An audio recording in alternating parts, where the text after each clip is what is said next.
Estimados compañeros y compañeras de este creciente movimiento de Cuarto y Quinto Paso, siguiendo el compromiso de presentar la serie documental Origen, Raíz y Nacimiento del movimiento de Cuarto y Quinto Paso, que puede en su mejor propósito informar y dejar constancia de la esencia de este movimiento y de la esencia de su origen y desarrollo.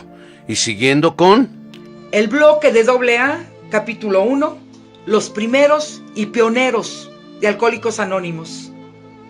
En esta cápsula presentaremos hechos, opiniones importantes y vitales que apoyan al origen del movimiento social de recuperación para el alcoholismo, conocido como Alcohólicos Anónimos. Continuemos. Bloque Alcohólicos Anónimos, capítulo 1. La construcción de Alcohólicos Anónimos hasta el Premio Lázquez. Cápsula, los primeros y pioneros de Alcohólicos Anónimos. En las cápsulas anteriores hablamos de los grupos Oxford y Washingtonianos, sus aciertos y desaciertos.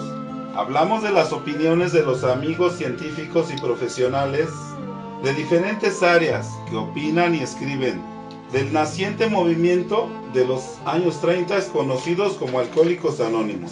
Alcohólicos Anónimos toma como concepto de los grupos washingtonianos y Oxford en un sentido espiritual y no religioso, y ocupándose únicamente de los individuos que presentarán problemas con su manera de beber, así como también toma conceptos y pautas de la medicina y de la psiquiatría.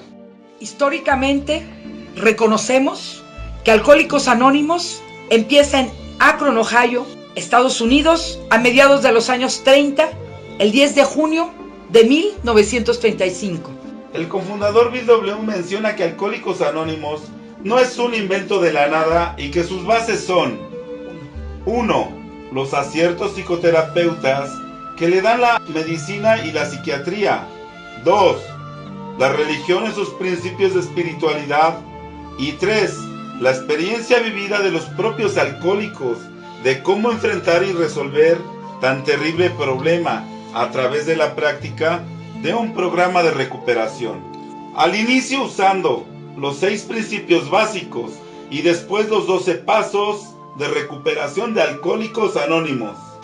Paralelamente, a mediados del siglo XIX, algunos sectores de la medicina sostienen que el alcoholismo es una enfermedad y no una debilidad de carácter, maldición o algún otro mito. Representantes de estos sectores tenemos, por ejemplo, al Dr. Lambert y al Dr. Silver, quienes reflexionan sobre el origen nervioso del problema, reconociendo entonces una obsesión de la mente y una alergia del cuerpo. La psiquiatría, representada por C. Young, que al igual que Silver tratan a pacientes alcohólicos, Young trata a un alcohólico crónico y desahuciado. Ronald H., que trabaja con Evie. Evie es el amigo íntimo que trabaja e inicia a Bill W.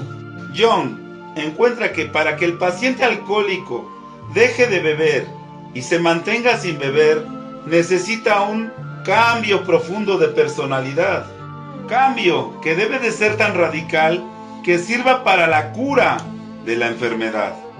La cura es el concepto que se usa para los Alcohólicos Anónimos y encontramos registrados y explicados en sus libros.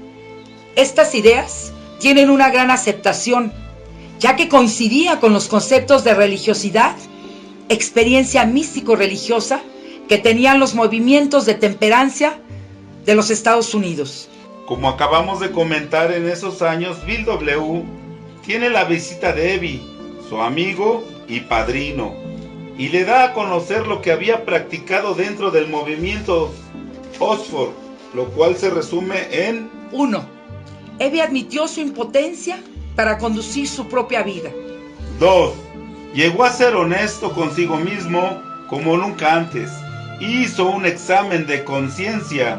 3. Hizo una confesión rigurosa de sus defectos personales y por lo tanto renunció a vivir a solas con sus problemas. Efectuó un reconocimiento de las distorsionadas relaciones que sostenía con otras personas, visitándolas para excusarse como mejor pudo. 5. resolvió dedicarse a ayudar a otros necesitados sin exigir por ello prestigio personal ni lucro alguno.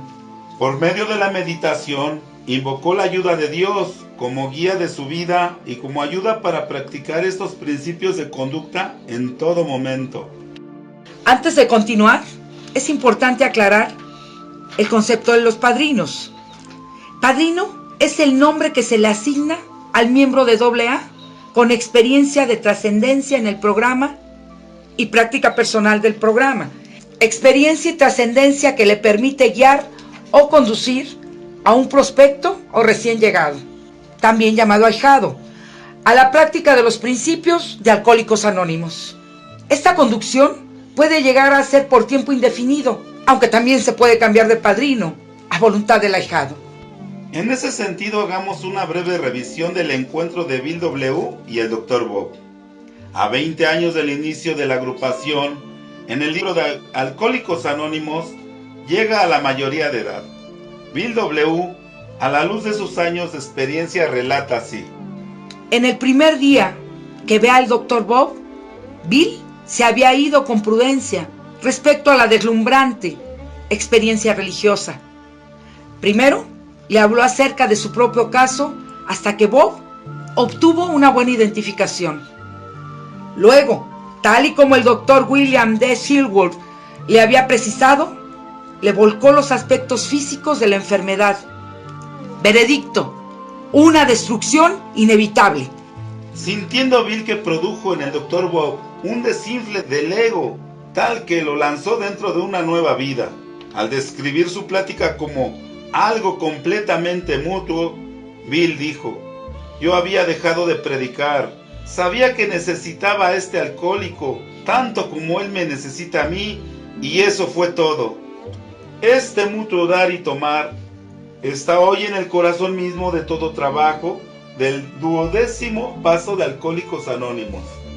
En Alcohólicos Anónimos, publicado casi exactamente 4 años después de su primer encuentro, el Dr. Bob hizo notar que Bill era un hombre, que había sido curado por el mismo medio que había estado intentando emplear, o sea, el enfoque espiritual. Reconoce que Bill W. le dio información sobre el asunto del alcoholismo, que indudablemente le fue útil, que fue el primer ser humano con quien había hablado y que sabía lo que estaba diciendo en lo que se refiere al alcoholismo, sacado de la experiencia real.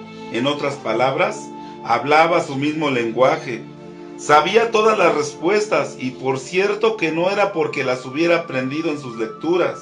Sea lo que fuere, lo que Bill dijo, lo que platicaron en el curso de unas 5 horas de conversación, Bob dejó de beber inmediatamente. Bob decía que aunque le fue útil lo que Bill le dijo, él ya había oído antes la mayor parte, pero lo importante para él fue el hecho de que se lo estaba diciendo otro alcohólico. Si William James, Carl Jung y el Dr. Silworth, junto con todos los miembros del grupo Oxford, hubieran estado diciéndoselo, habría sido solo otra conferencia. Sue, hija de Bob, recordó que cuando regresaron de la reunión con Bill, su padre parecía más tranquilo de lo que había estado antes, y aunque todavía no se encontraba en buena forma, en conjunto parecía estar mejor. Estaba muy entusiasmado respecto a esa plática contigo, le dijo a Bill, que Bob parecía haber estado más a gusto con Bill, porque ambos tenían la misma enfermedad. Se dio cuenta que no era él solo. Hablando Bob con Sue, reconoció que los del grupo Oxford no tenían el mismo tipo de problema. Entonces, tal como lo dijo Bill, la chispa se había encendido. Estaba terminando mayo, y aunque Bill y el Dr. Bob pueden haberse dado cuenta de que algo muy especial había sucedido entre ellos, no hay la evidencia de que tuvieran alguna idea de su plena significación. Es decir, ninguno de ellos dijo algo así como: bueno, somos los cofundadores de Alcohólicos Anónimos y mejor comencemos a escribir los 12 pasos. El Dr. Bob platicó otro punto de identificación, la asociación de ambos con el grupo Oxford. Bill en Nueva York durante 5 meses y el Dr. Bob en Akron durante 2 años y medio. Pero había una diferencia importante. Bill había adquirido su idea del servicio. Yo no. Esta idea que Bill llevó y que el Dr. Bob nunca olvidó, fue puesta en acción inmediatamente, ya que empezaron a intentar ayudar, además, a otros borrachos.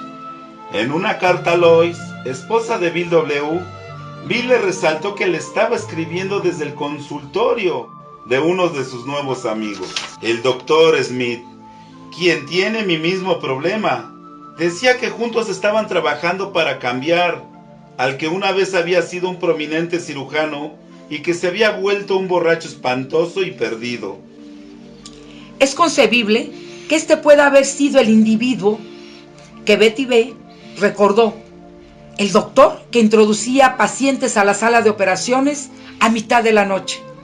La carta de Bill está fechada en mayo de 1935 y así demuestra que ellos habían comenzado a llevar juntos el mensaje a más tardar dentro de las 2 semanas siguientes a su primer encuentro.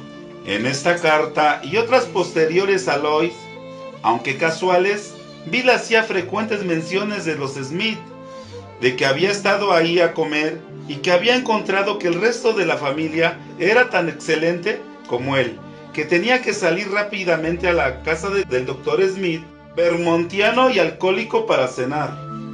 En una carta fechada en junio, Bill describió a Bob y Ann como gente 10 o 12 años mayores que nosotros. Bill tenía entonces 39 años, mientras que Bob tenía 55, que estaba en peligro de perder su práctica profesional, decía Bill, aunque aparentemente es muy competente y es un individuo muy popular. Te gustarán muchísimo.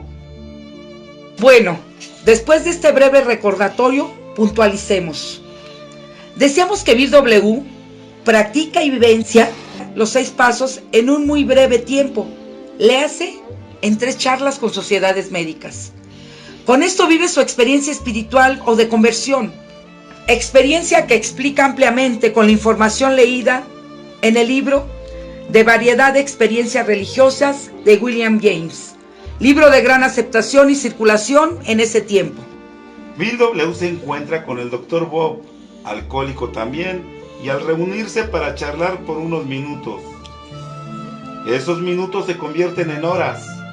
Descubren que al hablar de su historial alcohólico y de repetir el método, se pueden abstener de beber a pesar de la fuerte obsesión mental hacia el alcohol. La literatura de AA refiere en ese momento como el nacimiento de Alcohólicos Anónimos. Así estos dos individuos empiezan a tratar de pasar lo encontrado a más alcohólicos en los mismos problemas de ellos.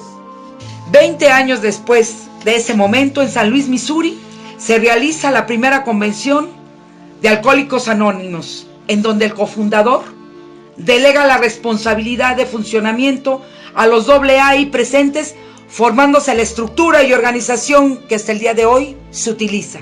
Bueno, compañeros, hasta aquí dejamos de hablar del capítulo Los primeros y pioneros de Alcohólicos Anónimos. Continuaremos en la siguiente hablando de que los pioneros e iniciadores de Alcohólicos Anónimos hicieron y vivieron lo que lucharon y enfrentaron. Te esperamos en la siguiente emisión.